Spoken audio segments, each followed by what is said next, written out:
proposed 2023 budget and to hear comment and suggestions there too. Michael, have at it. Good evening. Thank you all for coming. Hopefully we'll have a nice, relatively smooth and quick budget hearing this year. I'm going to give a brief overview. Folks who would like to speak, we'll ask that you just indicate and come up and speak at the podium for folks who are either watching remotely or also for the recording. If you have questions, don't be afraid to wave your arms and we'll make sure to pause. But if I don't see anyone approaching or any hands waving, we'll just keep moving. So with that, I'd like to start with a reminder. So this is the 2022 tax rate breakdown that the select board approved a couple months ago. So just for perspective, that's your total tax rate of $25 per thousand. Tonight, we're only talking about the town portion, 683, 27%. So for the other portion, you need to go to the school district or the county. So we're only talking about the 27% tonight, the town portion. So you have in your handout, if anyone hasn't received them, let me know, or we have copies in the back or in the front. So you have a copy of the town warrant, which outlines the items we're going to be discussing. First item is election of officers. No discussion needed on that. And also warrant article 2 is zoning amendments. Those have been covered by public hearings at the planning board, so they're not subject to discussion tonight. If while you're reading those or after you have questions, some of the staff would be happy to answer those, but they're not the focus of our meeting tonight. So the first item we will be discussing tonight is the 2023 operating budget, total operating budget of $7,425,000. Not going to read all the statutory language there, but you have a copy. That's an increase of 7.4% over the 2022 budget. Most major departments ended up coming in the 6 to 10% increase range. Talk about some of the factors that led to that. The default budget, which is the choice voters have on the ballot between the recommended budget and the default budget, is that 6.8 million, 64,000 and change. Basically the same as last year, subject to adjustments for one-time expenditures or for changes in debt service. The default budget is actually slightly lower than last year, primarily due to debt service bonds being paid off. A lot of them are structured as you pay them off, the payments go down. And that just shows the contrast between the default budget and the recommended budget, about 560,000. So a lot of the increases that the town faces are probably similar to what folks see at home or in their operations. So a lot of the impacts are based on electricity. We're budgeting based on a 50% increase for 2023. We collectively bid our electricity, and that's what our broker has suggested that we budget based on. Heating oil we bid in the summer. We're looking at a 60% increase over last year. And gasoline and diesel are largely market-based, but those are higher than they were about this time last year. Fortunately, they've come down a little bit, but still generally higher. So I'm going to highlight a few of the various line items. And you do have a copy of the budget summary, and I have the about 10 copies of the full budget, about 15 pages, if anyone's interested in going through line item by line item. So one of the major increases in the planning department, we've added a land use and zoning coordinator position, helps staff the planning office, works on grant administration, and is going to be prioritizing zoning and code enforcement, which is an issue where we've needed to add a little bit more staff. The fire department, in addition to some of the other factors like fuel and electricity that we discussed, they're also looking at increased costs to vehicle and equipment repairs. Highway major increase is based on asphalt, both to keep up with maintenance of our roads and also the price, as that is a petroleum product. Recreation, we're working on increasing the recreation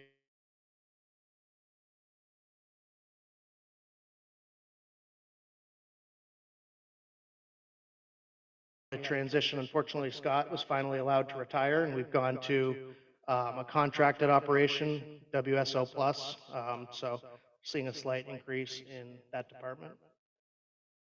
And the major decrease is debt service, as I mentioned also when we were talking about the default budget. We're paying down some of our debt. I believe we paid off the North Swanzey plant upgrade. So again, just to loop back to the summary, 508,000 and change increase, 7.4%. Non-property tax revenues are slightly up, about 72,000. And so it shows here the total amount to be raised by the budget and the estimated tax rate impact based on 2022 values for the budget.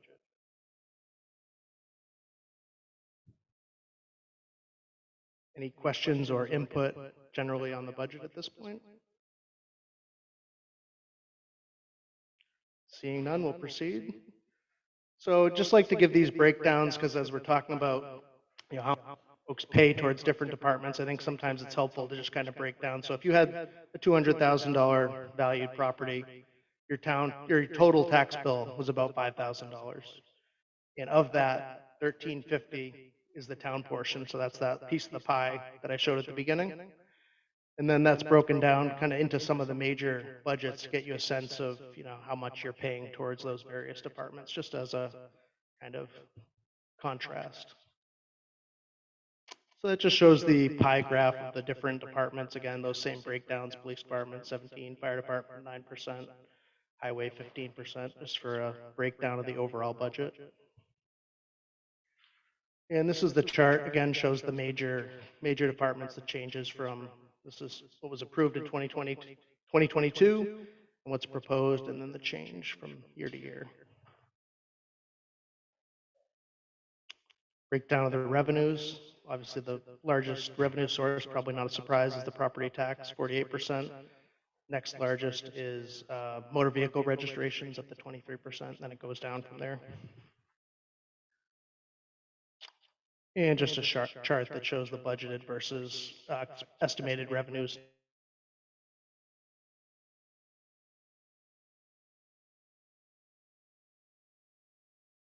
We have an article like this every year for folks that routinely come. So we have these two articles. I'm going to skip on to the next part that goes into the explanation. But if anyone has any questions on any of these specific items or discussion, we can get to them after go through the overview.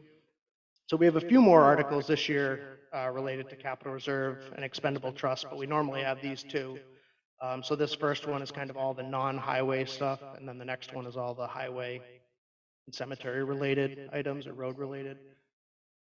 Just breaking down the differences from year to year. So this article is slightly up. As you'll see, the next one is slightly down.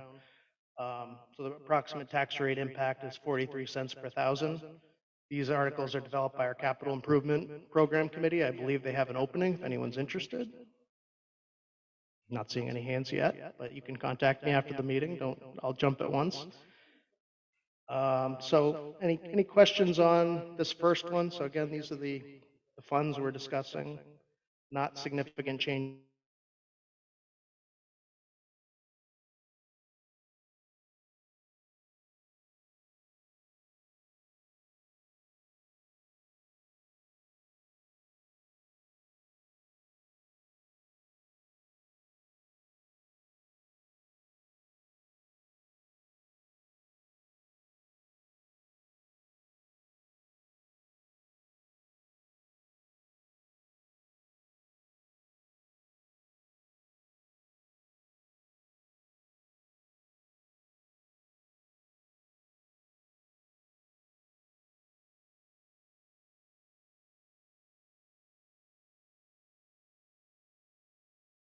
Recording stopped.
keep going to Article 6. Recording in again, progress. Back live again.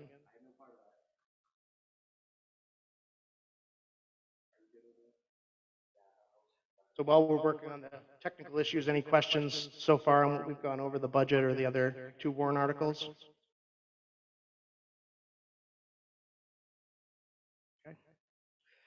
So Article 6 is putting capital funds into capital reserves for town bridges and covered bridges. This was based on SB 401 that the state approved last year, provided funding to all towns throughout the state towards their bridges.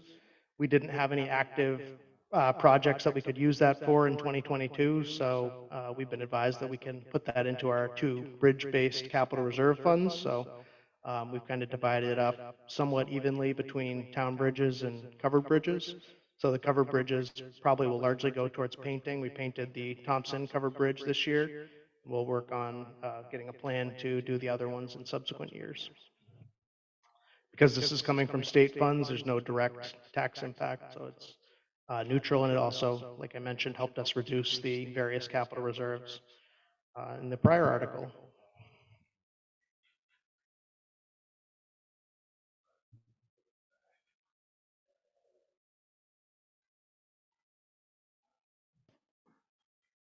While we're paused, where in here does it show the income that we receive from the added fees on our registrations that are dedicated to streets and bridges?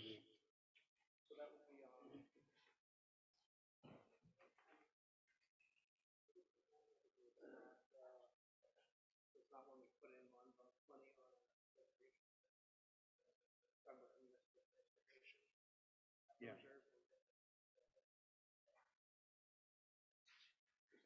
That should be deducted from the highway.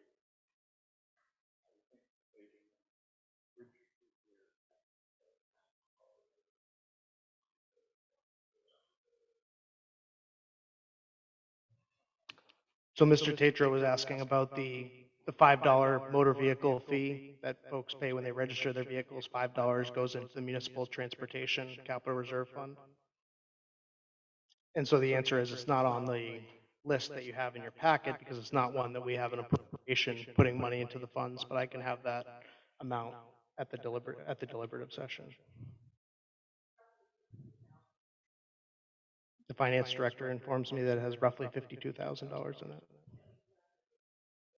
this year.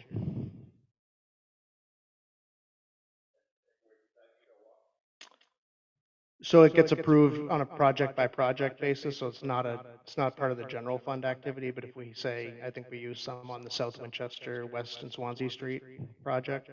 So when the select board approved that contract, some of the funds came out of that capital reserve fund. Sir.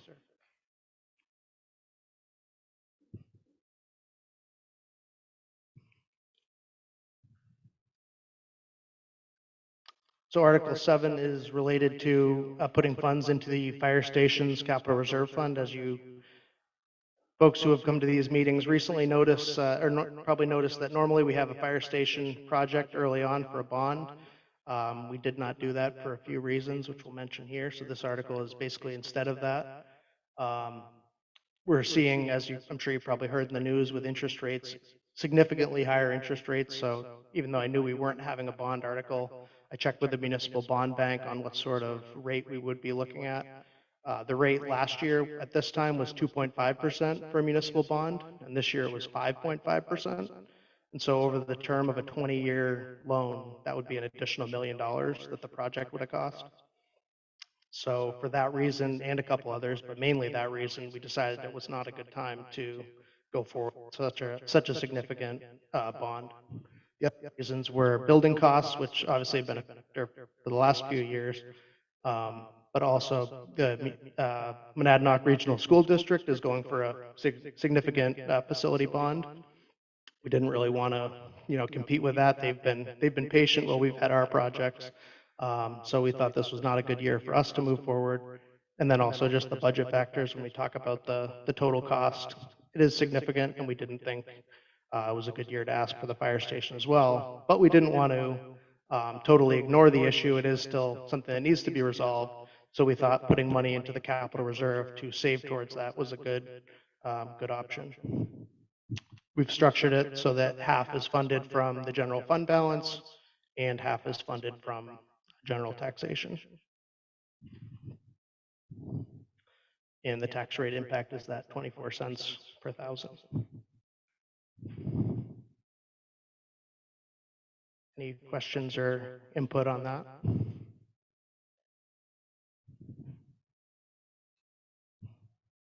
Seeing none, we'll proceed.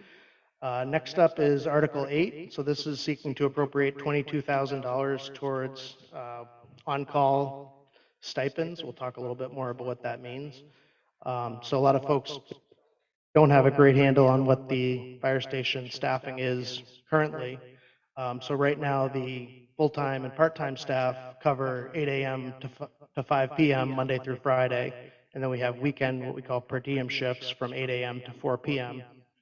And basically, any other hours, it's the expectation that our on-call members will respond as they are available, but they don't necessarily have, okay, I'm responsible for days and someone else is responsible for Tuesdays. So they're kind of all on call at the same time. So what we're trying to do is to basically identify 2 folks per night to who stay close and available to respond.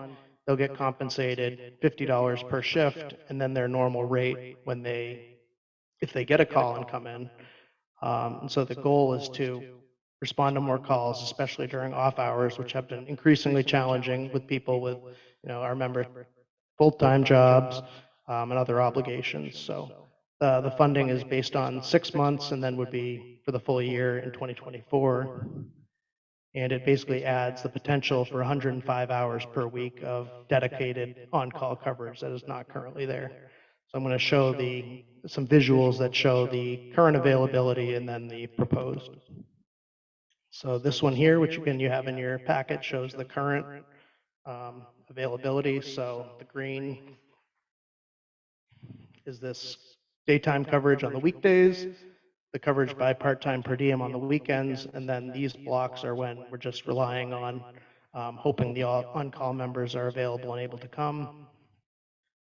So then the proposed kind of extends this an hour, so these align, and then we'll have these on-call shifts from 5 p.m. to 8 a.m. So 2 members per shift is the goal. Any questions or comment on that?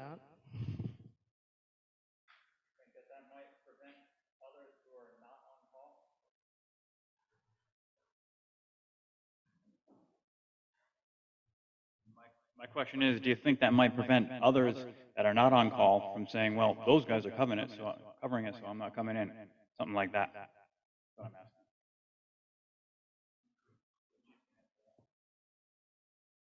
Chief would come up and help answer that.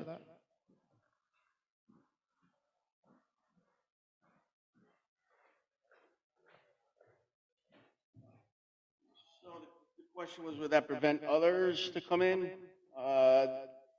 No, I don't think so, unless that call is easily handled by 2 members. So in an EMS call, or, I mean, if it's a fire call where you need a full response, and whatever members are available will respond accordingly. I don't think that's going to deter other members to not respond. Sometimes EMS calls are easily handled with 2 members plus the Luzio ambulance. Yeah, there's a lot of variables to go with that, but a full response would still come out.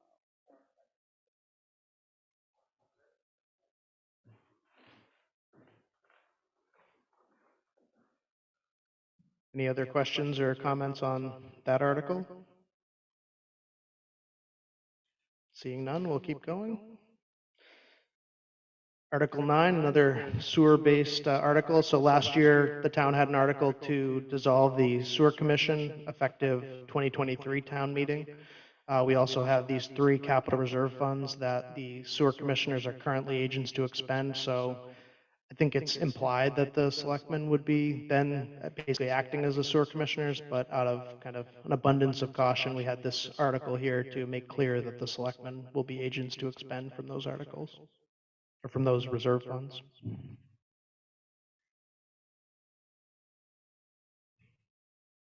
Seeing no questions or comments on that one, keep going. So this next article, there was legislation in 2022 that expanded the veterans tax credits to include currently serving members. So previously they were only for discharged members. And as part of that change, which I think is a good one, the Department of Revenue Administration recommends that towns readopt those credits to make clear that the exemptions still apply, or the credits still apply, even though basically the qualifications have changed slightly. So the town has these 2 credits that apply, the all veterans tax credit and the optional veterans tax credit. They're both currently $500. Those were increased a few years ago. So basically, this is just making sure our current exemptions continue. Any questions or comments on that, sir? Thank you. Bernardo, did the change in the law affect any, the disabled benefits? You're 100% disabled? Isn't there a? I defer to Mr. York on this one. He was just informing me about that earlier. Do you want me to relay what you said, or he indicated he had spoken to the state speaker of the House, and those are still covered without the readoption. Yes, sir. And this opportunity to read an email I received from John Bosdresh, 154 Partridge Ferry Lane. He stated, as a Vietnam veteran, I go on record as being in favor of the continuation of the property tax discount granted to military veterans.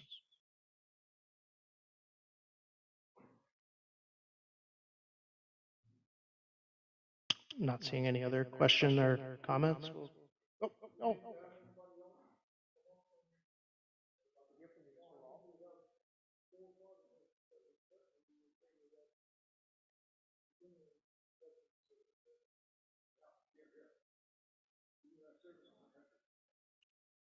Yeah, the chair reminded, and we appreciate your input, and it would be great to see you at the deliberative session on February 7th as well. Thank you. We are cruising right along. So warrant Article 11 is a modification to the town's solar exemption. So currently the town has an exemption that for solar improvements up to 35,000, the value is placed on the property. Then the exemption, if it's applied for and qualifies, basically nullifies the increase in property increase. So it's important to note, it's not you put on solar panels and then you get a general discount on your property value. It's only related to the improvements from the solar panels. So the current exemption maxes out at 35,000. The town's energy commission recommended that the $35,000 cap be removed.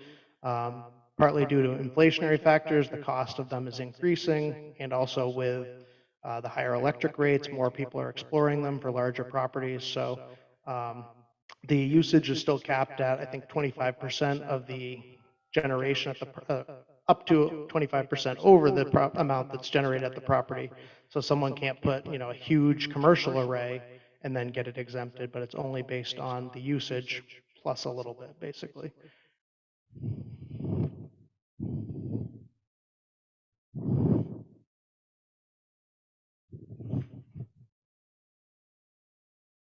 Seeing no other questions or concerns on that, we'll continue. And look at that, 11, we're already through.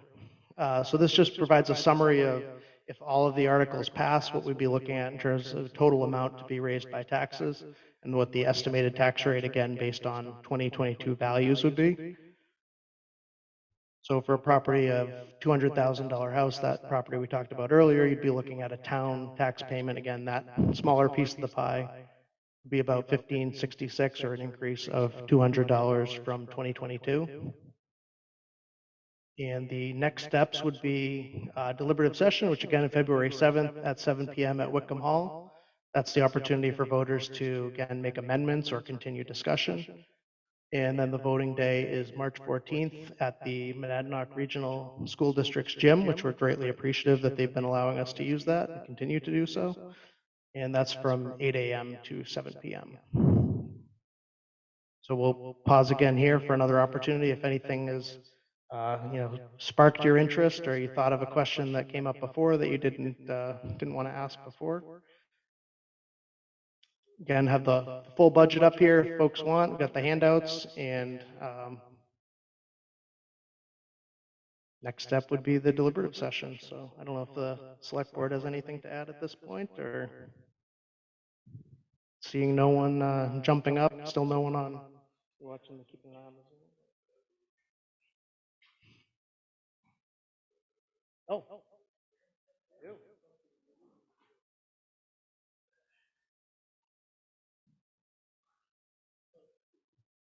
Hi, I'm Bruce Tatro again. I noticed the line item for the ambulance service.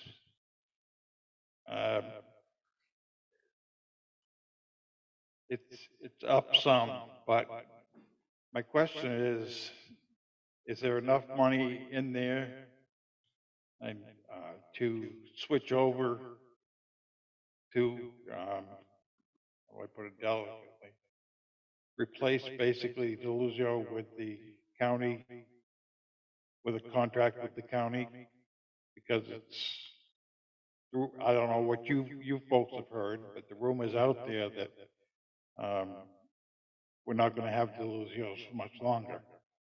So I'm wondering what the selectmen are planning on doing so that we can continue to have ambulance service to the town.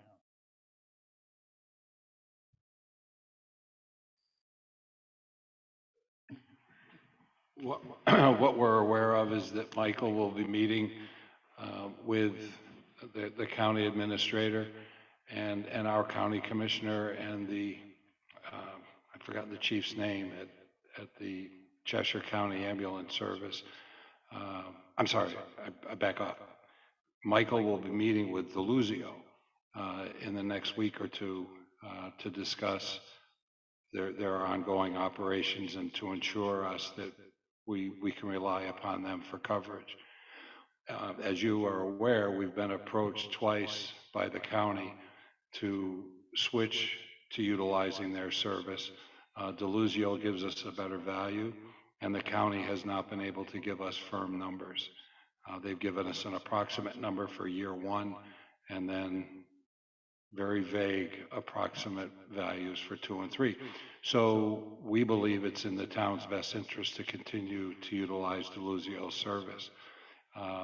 If it arises that for some reason we're not able to, we'll shuffle funds around to make sure that we can connect with the county. But I think it's important that our representatives recognize that it would be very helpful if the county were able to give us some more specific data. And we understand it's a work in progress, but it would have been irresponsible of us if we had engaged the county based on the information that was provided.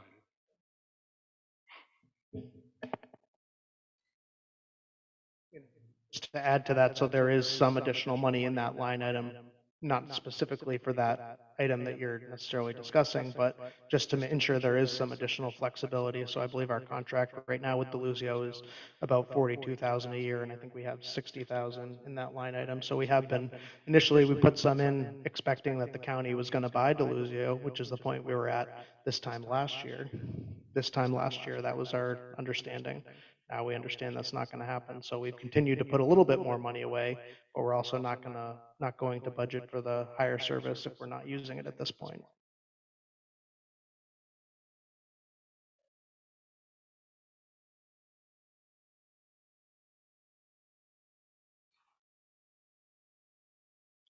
Seeing no one else approach, I think it'd be appropriate for the board to close the public hearing, and we'll hope to see all of you and more at the deliberative session on February 7th. Thanks for coming out. The public hearing's closed.